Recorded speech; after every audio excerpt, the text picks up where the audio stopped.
그들이 예루살렘에 들어가니라. 예수께서 성전에 들어가사 성전 안에서 매매하는 자들을 내쫓으시며 돈 바꾸는 자들의 상과 비둘기 파는 자들의 의자를 둘러엎으시며 아무나 물건을 가지고 성전 안으로 지나다님을 허락하지 아니하시고 이에 가르쳐 이르시되 기록된 바 내 집은 만민이 기도하는 집이라 칭함을 받으리라고 하지 아니하였느냐. 너희는 강도의 소굴을 만들었도다 하시매 대제사장들과 서기관들이 듣고 예수를 어떻게 죽일까 하고 꾀하니 이는 무리가 다 그의 교훈을 놀랍게 여김으로 그를 두려워함일러라. 할렐루야. 오늘도 이 시간 우리가 예수님을 닮아가는 그 삶의 13번째 시간, 오늘은 예수님의 용기를 닮아가는 귀한 시간이 되길 수 있기를 주님의 이름으로 축원합니다. 예수님의 용기, 예수님의 결단, 그리고 그 예수님의 삶. 미국의 한 작은 시골 마을에 한 청년이 살고 있었습니다. 이 청년은 그림을 그리는 걸 참 좋아해서 이 청년이 그 그림을 즐겨 그리던 가운데 어느 날 그 그림을 들고 도시로 나왔습니다. 도시로 나와서 신문사를 찾아다닙니다. 내가 그린 이 그림을 신문에 연재하고 싶었기 때문이죠. 근데 가는 신문사마다 보기 좋게 거절을 당하는 겁니다. 여기를 가도 거절당하고 저기를 가도 거절당하고 며칠을 돌아다녔지만 자기의 그림을 쓰겠다고 하는 신문사가 하나도 없네. 그러던 중에 주일이 되어져서 이 청년이 한 교회를 찾아 들어갔습니다. 예배를 드리는 중에 자꾸만 거절당한 자신의 모습이 생각이 나서 자신의 모습 때문에 너무나도 서글펐습니다. 예배 시간 내내 집중하지 못하고 축 처져 있던 그를 예배를 마치고 목사님이 그를 붙들었습니다. 근심이 많아 보이는데 내가 뭐 도와줄 일이 없습니까? 청년이 대답합니다. 저는 시골에서 그림을 그리는데 제 그림을 세상에 보이고 싶어서 도시로 나왔는데 제 그림을 아무도 쓰겠다는 사람이 없습니다. 이제는 돈도 다 떨어지고 더 이상 갈 곳도 없습니다. 목사님은 그 청년의 이야기를 듣고 용기를 내라고 위로하면서 교회 헛간에 당분간 지낼 자리를 만들어 주었습니다. 근데 그곳이 헛간이다 보니까 생쥐들이 참 많이 있었어요. 처음에 너무나 징그럽고 실겁을 했는데 자꾸만 보게 되니까 두 귀를 쫑긋 세우고 있는 그 생쥐의 모습이 너무나 귀여워 보인. 그래서 스케치북을 꺼내서 빨리 그 그림을 그 장면을 그리기 시작했죠. 계속해서 거기에 머무는 동안 이 생쥐의 그림을 그려. 그 생쥐의 그림이 캐릭터가 되어져서 애니메이션을 만들고 그는 크게 성공한 사람이 되어집니다. 그 생쥐의 그림이 바로 이거지. 미키마우스. 그리고 그 그림을 그린 청년은 월트 디즈니라는 저 청년이었습니다. 여러분, 그가 만약에 실패 속에서 그가 용기를 내지 않았다면 미키마우스도 없었을 것이고 디즈니랜드도 없었을 겁니다. 용기가 인생의 향방을 결정짓는 겁니다. 여러분, 포기하면, 만약 포기했다면 아무것도 이룰 수 없었겠지만 용기를 내어서 도전하니까 열매를 거둘 수 있었던 거죠. 그러나 여기서 우리는 그리스도인으로서 세상과는 다른 용기를 주목해야 합니다. 그 용기를 가져야 합니다. 그 용기는 바로 예수님이 우리에게 보이신 바로 그 용기의 모습인 거죠.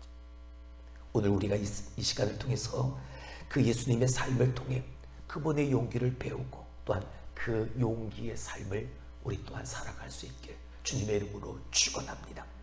할렐루야. 자, 예수님의 용기 첫 번째, 예수님은 따라합시다. 바른 삶을 위해 용기를 내셨다. 할렐루야. 예수님은 무엇을 위해? 바른 삶을 위해. 여러분, 오늘 본문의 말씀이 뭔지요? 성전 안에서 매매하는 사람들, 비둘기를 팔고 돈 바꾸는 자들로 가득 차 있던, 하나님을 예배하는 기도하는 집이 아니라 강도의 굴열, 장사하는 곳으로 바꿔져 버린 그 성전을 다 뒤엎어 버리시는 성전 정화의 모습이 기록된 본문의 말씀입니다.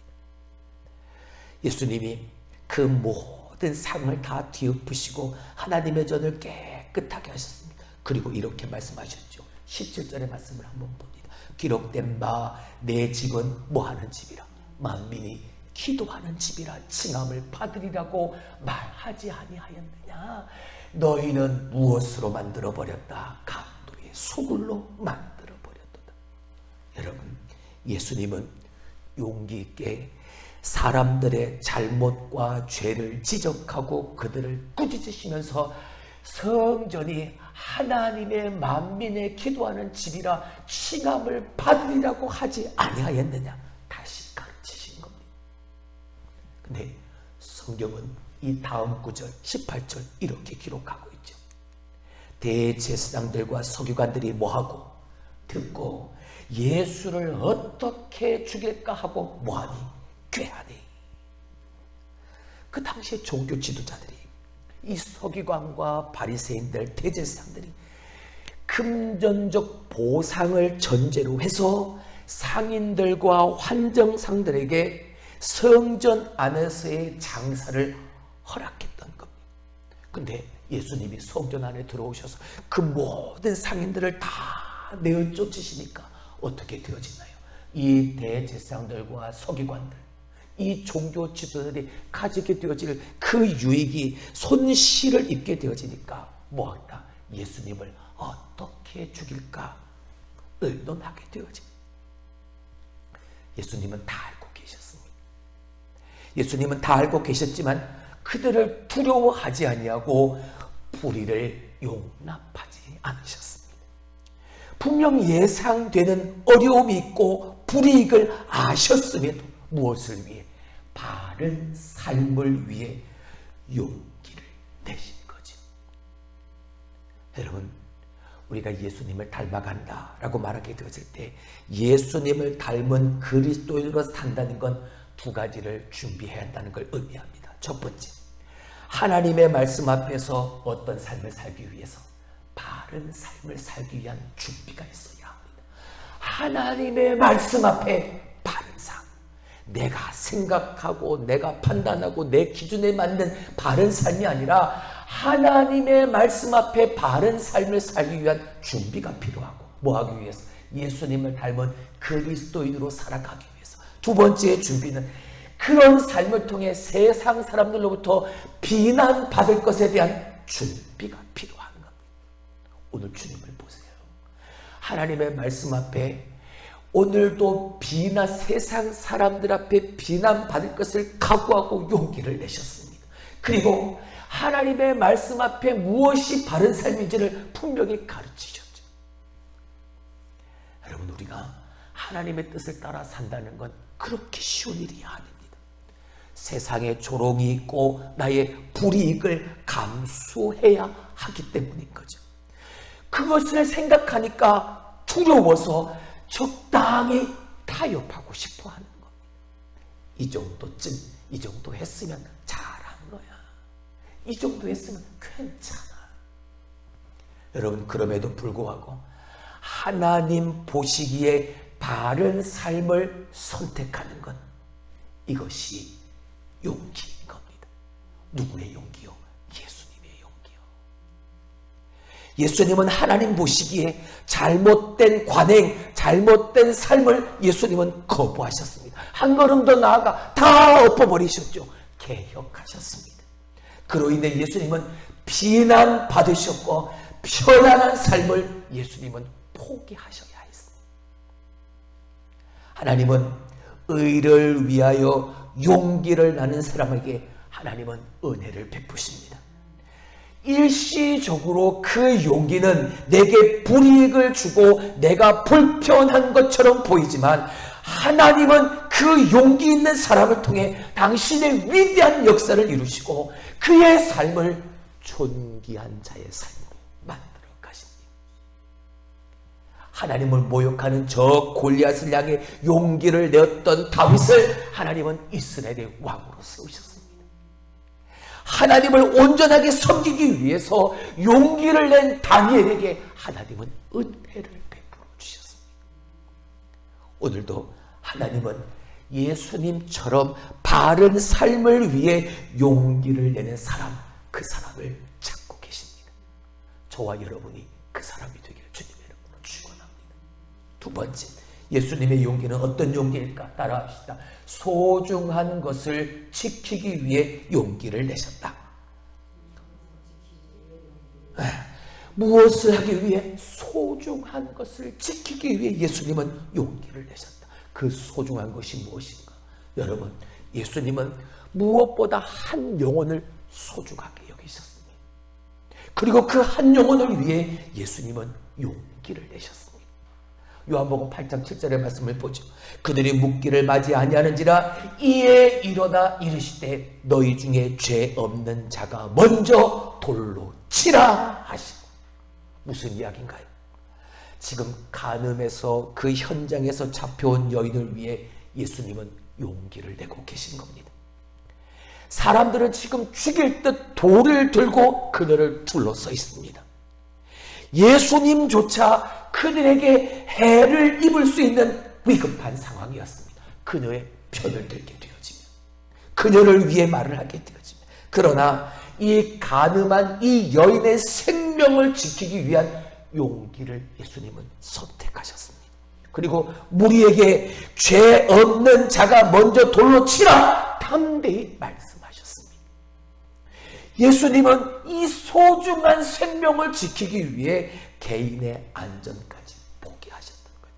나아가 그 사람과 그 용기로 십자가에 달리셔서 죄인된 나를, 우리를 살리셨던 겁니다. 그렇습니다.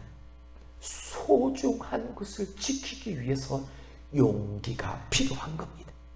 사랑을 지키기 위해서도, 가족을 지키기 위해서도 용기가 필요합니다. 무엇보다 하나님을 사랑하기 위해서도 뭐가 필요하다? 용기가 필요하다. 왜? 무엇과도 비교할 수 없는 가장 소중한 것이기에. 그래서 소중한 것을 지키기 위해 뭐가 필요하다? 용기가 필요하다. 예수님의 용기를 닮는. 세 번째, 예수님의 용기 따라합시다. 허락하신 복을 누리기 위해. 할렐루야. 예수님이 내신 용기의 세 번째 모습은 허락하신 복을 누리기 위한 용기였다는 사실. 자, 예수님은 제자들에게 이미 세상을 이긴 그 이김을 누리게 하기 위해서 담대하라, 용기를 내어라 라고 주님은 말씀하셨습니다. 요한복음 16장 33절을 봅니다. 이것을 너희에게 이르는 것은 너희로 내 안에서 평안을 누리게 하려 함이라. 세상에서는 너희가 환난을 당하나 뭐하라? 담대하라, 용기를 내어라. 왜? 내가 세상을 이미 이기었으니까. 할렐루야. 제자들에게 무엇을 말씀하고 계십니까? 이미 내가 세상을 이기었으니까 이 이긴 세상을 너희가 누리기 위해 뭐하라? 담대하라, 용기를 내어라. 그리고 또한 주님은 승천하시기 전에 제자들에게 땅끝까지 이르러 증인이 되라는 꿈을 그들에게 주셨죠. 그 꿈을 이루기 위해 담대하라, 용기를 내어라. 사도행전 1장 8절. 오직 성령이 너에게 임하시면 너희가 권능을 받고 예루살렘과 온 유대와 사마리아와 땅끝까지 이르러 내 증인이 되리라. 할렐루야. 사마리아와 예루살렘과 온 유대와 사마리아와 땅끝까지 이르러 복음을 들고 나아가 나의 증인이 되어질 것을, 그 꿈을 꾸라. 근데 용기를 내어라, 담대하게 나아가라. 할렐루야. 이거였던 거예요. 그리고 하나님은 약속의 땅을 주시기 전에 여호수아에게 담대하라, 용기를 내라고 권면하셨습니다. 여호수아 1장 6절, 강하고 담대하라. 너는 내가 그들의 조상에게 맹세하여 그들에게 주리라 한 땅을 이 백성에게 뭐하게 할 테니까, 차지하게 할 테니까 너는 뭐하라? 강하고 담대한 용기를 내어라. 뭐하기 위해서? 약속의 땅을 취하기 위해서, 허락하신 복을 누리기 위해서 너희는 뭐하라? 용기를 내어라. 할렐루야. 그랬더니 제사장들이요, 믿음으로 용기를 내어 요단강에 첫 발을 내어 디디니까 요단강이 저 위에서부터 멈춘 거. 요단강을 법궤를 맨 제사장들이 지나가기 시작한, 이스라엘 백성들이 건너가는, 약속의 땅으로 들어갈 수 있었던.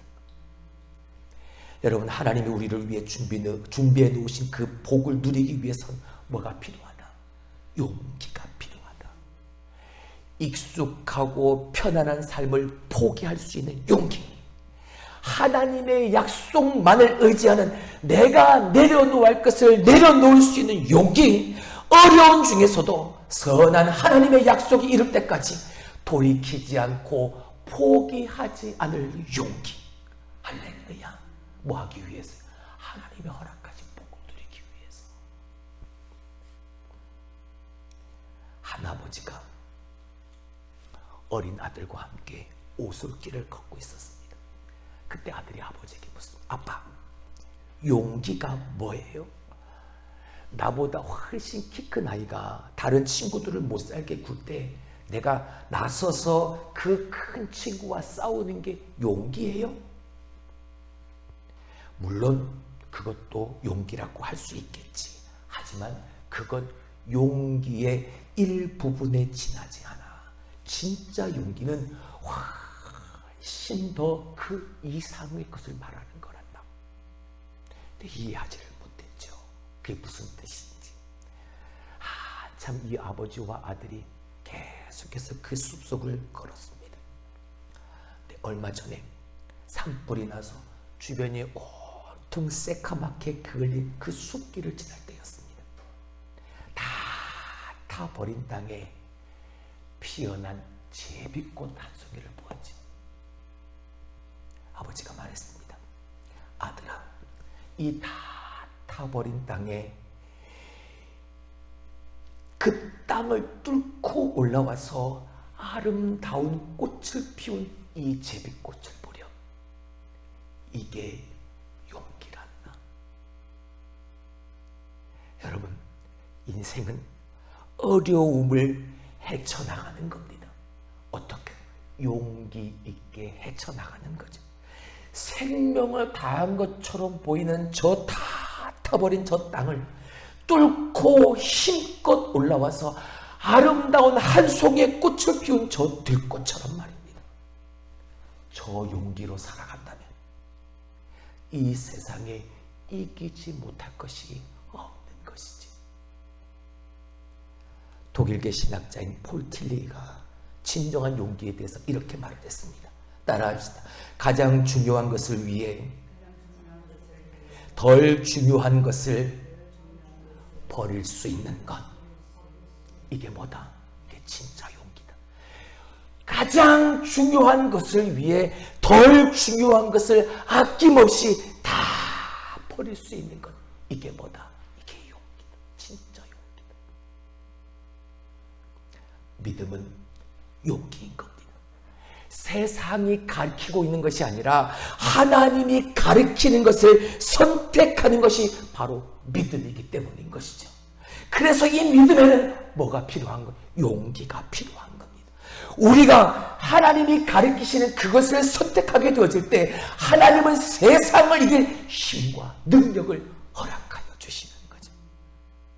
주님이 말씀하십니다. 마태복음 12장 20절, 상한 갈대를 꺾지 아니하며 꺼져가는 등불을, 꺼져가는 심지를 끄지 아니하기를 심판하여 이길 때까지 하리니. 할렐루야. 세상 사람들이 볼 때 작은 바람만 불면 금방 꺼져버릴 것 같은 상한 갈대와 촛불과 같은 우리의 모습일지 모르지만 하지만 그런 우리들을 통해서 하나님의 살아계심과 하나님의 능력이 증거될 줄로 믿습니다. 뭐 하면요? 용기를 내면요. 믿음으로 용기를 내면 하나님의 힘과 능력이 우리 가운데 전달되어 그것으로 살아갈 수 있는, 연약하고 보잘것없는 우리를 승리로 이끄실 하나님을 바라보시길 주님의 이름으로 축원합니다.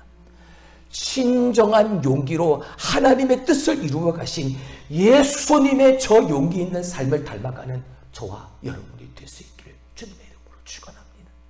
정리합니다. 예수님의 용기는 바른 삶을 위한 용기였습니다. 예수님의 용기는 소중한 것을 지키기 위한 용기였습니다.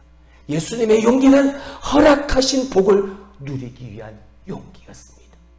가장 중요한 것을 위해서 덜 중요한 것들은 담대하게 과감하게 다 버려버릴 수 있는 그 참된 용기, 예수님의 삶을 닮은 저와 여러분의 삶이 되어질 수 있길 주님의 이름으로 축원합니다.